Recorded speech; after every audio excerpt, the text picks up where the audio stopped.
Estimating model শিখবো যেগুলো ইঞ্জিনিয়ারদের হেল্প করে প্রজেক্ট কস্ট সায়েন্টিফিকভাবে এস্টিমেট করতে, বিশেষ করে যখন কমপ্লিট ডেটা ফুললি অ্যাভেলেবল থাকে না। ফার্স্ট টপিক হচ্ছে why estimating models matter. Estimating models ইঞ্জিনিয়ারিংয়ে খুবই ইম্পর্ট্যান্ট, কারণ এগুলো আমাদের প্রজেক্ট ও প্রোডাকশন কস্ট আগেই রাফলি প্রেডিক্ট করতে হেল্প করে। এই মডেলসগুলো বাজেটিং, টেন্ডারিং, ক্যাপাসিটি প্ল্যানিং আর বড় বড় ইনভেস্টমেন্ট ডিসিশনে হিউজ রোল প্লে করে। এগুলো রিয়েলিস্টিক এস্টিমেট দেয়, কারণ এখানে প্র্যাকটিক্যাল এক্সপিরিয়েন্স, ম্যাথামেটিক্যাল লজিক আর ইকোনমিক আন্ডারস্ট্যান্ডিং সবই কিন্তু একসাথে ইউজ হয়। ফর এক্সাম্পল, ধরো একটা নতুন প্রোডাক্ট ফুল স্কেল প্রোডাকশনে যাওয়ার আগেই কোম্পানি জানতে চাইছে যে অ্যাপ্রক্সিমেট ম্যানুফ্যাকচারিং কস্ট কত হতে পারে। ঠিক এখানেই কিন্তু এস্টিমেটিং মডেলসগুলো ইউজ করা হয় টোটাল যে কস্ট হবে সেটা আগে থেকে রাফলি প্রেডিক্ট করার জন্য। ফার্স্ট মডেল হচ্ছে আমাদের per unit model. Per unit মডেলে ধরে নেওয়া হয় যে প্রতিটা ইউনিটের কস্ট প্রায় সেমই থাকে, তাই টোটাল কস্ট সরাসরি নাম্বার অফ ইউনিটসের সাথে কিন্তু প্রপোর্শনাল।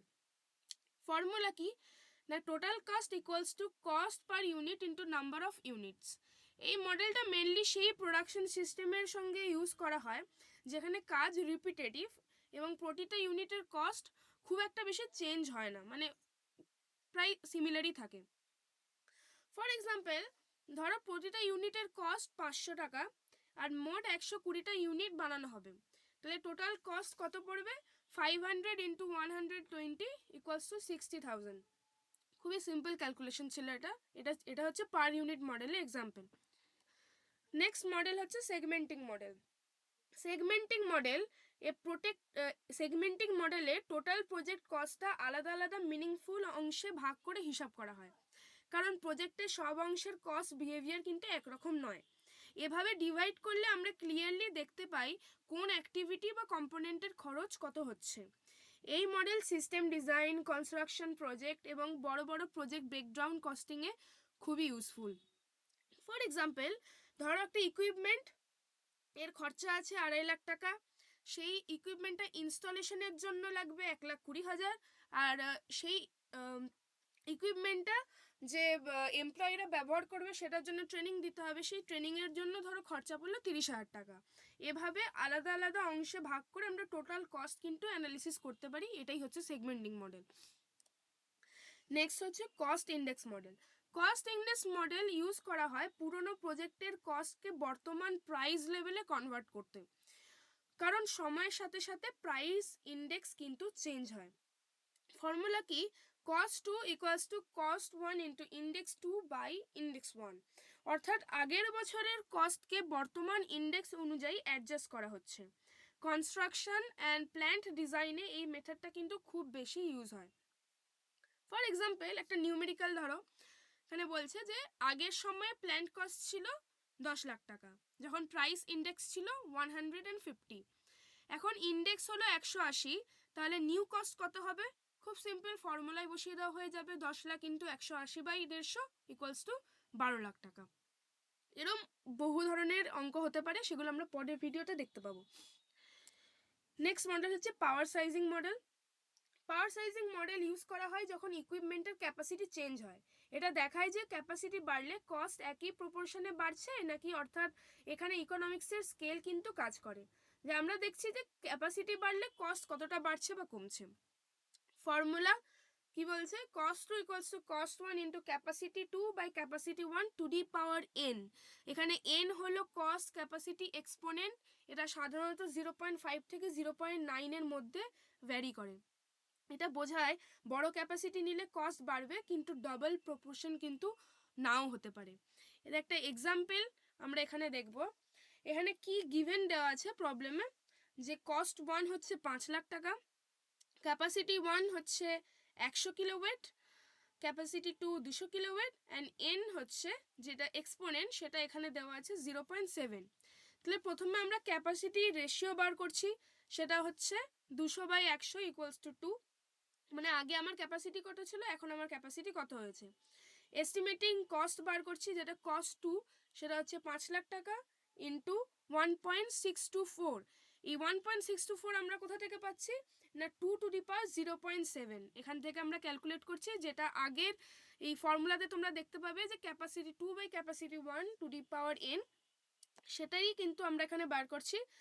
2 ইন্টু 2 টু দি পাওয়ার 0.7 হচ্ছে 1.624 আসছে অ্যাপ্রক্সিমেটলি, আর সেটাকে আমরা হিসাব করে কস 2 পাচ্ছি 8,12,000 টাকা। তাহলে ক্যাপাসিটি ডবল হচ্ছে কিন্তু কস্ট কিন্তু ডবল হচ্ছে না, কারণ বড় ক্যাপাসিটিতে ইকোনমিক্স অফ স্কেল পাওয়া যায়, অর্থাৎ প্রতিটা ইউনিটের কস্ট কিন্তু কমে যায়। পরের টপিক হচ্ছে learning or improvement curve. Learning curve বোঝায় কাজ যত রিপিট হয় ওয়ার্কার্স তত এক্সপিরিয়েন্স গেইন করে। অবশ্যই তুমি একটা কাজ যদি 1 বছর ধরে করো, অবশ্যই সেই কাজে তুমি অনেক এক্সপার্ট হয়ে যাবে। সেটাই বলছে যে যত কাজ রিপিট হবে ওয়ার্কার্সরা কিন্তু সেই কাজের জন্য ততটাই এক্সপিরিয়েন্স গেইন করবে, ফলে প্রতিটা ইউনিট বানাতে সময় ও খরচ দুটোই কম হবে। ধরো তুমি একটা কাজ প্রথম একদিন বানালে, ধরো তোমার 2 ঘন্টা সময় লাগলো কোনো একটা প্রজেক্ট বা যা হোক কিছু হোক, সেটা হয়তো তুমি টানা 10 দিন ধরে বানাচ্ছ, 10 দিন পর কিন্তু গিয়ে সেটা হয়তো তোমার 8 ঘন্টাতেই হয়ে গেল। ঠিক আছে, এটা তুমি এক্সপিরিয়েন্স পেলে, তাই তোমার টাইম আর তোমার এফিসিয়েন্সি বাড়ছে, তাই টাইম আর খরচ দুটোই কিন্তু কম হবে। একটা কোর আইডিয়া বলছে যে প্রোডাকশন কোয়ান্টিটি ডাবল হলে প্রতিটা ইউনিটের এফর্ট একটি ফিক্সড পার্সেন্টেজে কমে যায়, একে লার্নিং রেট বলা হয়, যেমন 80% আর 90%। ফর এক্সাম্পল, ধরো প্রথম ইউনিট বানাতে আমার 100 ঘন্টা সময় লাগছে এবং লার্নিং রেট থাকছে আমার 80%, তাহলে সেকেন্ড ইউনিট বানাতে লাগবে মাত্র 80 ঘন্টা। এটা একটা ক্যালকুলেশন টাইপের, খুবই ইজি ক্যালকুলেশন, এখানে ছোট এক্সাম্পল হিসেবে দেখানো আছে। পরে হচ্ছে লার্নিং কার্ভের একটা নিউমেরিক্যাল এক্সাম্পল আছে। লার্নিং কার্ভের ফর্মুলা কি না, tn equals to t1 into n to the power log r by log 2। tn হচ্ছে nth ইউনিট বানাতে সময় কতটা লাগছে, t1 হচ্ছে ফার্স্ট ইউনিট বানাতে সময় কতটা লাগছে, r হচ্ছে লার্নিং রেট, আর n হচ্ছে unit of number, the unit number, মানে আমি কটা ইউনিট বানাচ্ছি। তাহলে এখানে হিসাব মতো কি আছে, t1 মানে প্রথম যে ইউনিটটা, ফার্স্ট ইউনিট বানাতে আমার সময় লাগছে 100 ঘন্টা, লার্নিং রেট আছে আমার এখানে 0.8 মানে 80%, আর আমাকে কটা ইউনিট বানাতে হবে, যে 4টে ইউনিট, বা 4th ইউনিট বানাতে আমার কত টাইম লাগছে সেটা হয়তো আমাকে দেখতে হতে পারে। তাহলে এখানে এক্সপোনেন্টটা আগে আমরা বার করব না, লগ 0.8, যেহেতু আমাকে এখানে লার্নিং রেট দিয়ে দিয়েছে 0.8, তাহলে log 0.8 by log 2 equals to যেটা আসছে তোমরা দেখতে পাচ্ছ -0.3219। এটা ক্যালকুলেশন করলেই তোমরা দেখতে পাবে। তাহলে আমার T4 কত আসছে, মানে 4th ইউনিটটা বানাতে আমার কত সময় লাগছে, না ক্যালকুলেশন করে আসলো 68 আওয়ার্স, মানে 4th ইউনিট বানাতে কিন্তু আমার 68 ঘন্টা সময় লাগছে, অর্থাৎ প্র্যাকটিস বাড়ালে কাজ আরও ফাস্ট ও এফিশিয়েন্ট হয়। তাহলে তোমরা দেখতেই পাচ্ছ প্রথম ইউনিট বানাতে আমার সময় লেগেছিল কিন্তু 100 ঘন্টা, সেখানে যখন আমি 4 নম্বর ইউনিটটা বানাচ্ছি তখন কিন্তু আমার সময় হয়ে গেল 68 আওয়ার্স। সময় কমছে কারণ এফিশিয়েন্সি বাড়ছে সেই কাজের জন্য। এই ইমপ্রুভমেন্টেই কিন্তু লার্নিং কার্ভকে দেখায়। পরের টপিক হচ্ছে benefits of estimating models. Estimating মডেলসের মাধ্যমে প্রজেক্টের আর্লি স্টেজে কস্ট বেশি অ্যাকিউরেটভাবে এস্টিমেট করা যায়। এর ফলে ডিসিশন মেকিং ট্রান্সপারেন্ট হয়, অল্টারনেটিভস কম্পেয়ার করা যায়, ইনভেস্টমেন্ট জাস্টিফাই করা যায় এবং ফাইন্যান্সিয়াল রিস্ক কমে। অর্থাৎ ইঞ্জিনিয়ারিংয়ে শুধু প্রযুক্তিগত সলিউশন নয়, বরং ইকোনমিক্যালি জাস্টিফাইড সলিউশন কিন্তু চুজ করতে হবে। তার জন্য এস্টিমেটিং মডেলসগুলো বোঝা কিন্তু খুব খুব ইম্পর্টেন্ট। তাহলে আজকের ভিডিওতে এতটুকুই। নেক্সট ভিডিওতে আমরা কিছু নিউমেরিক্যাল প্রবলেমস দেখব এই ইউনিট 1-এর যতগুলো টপিক আমরা পড়লাম।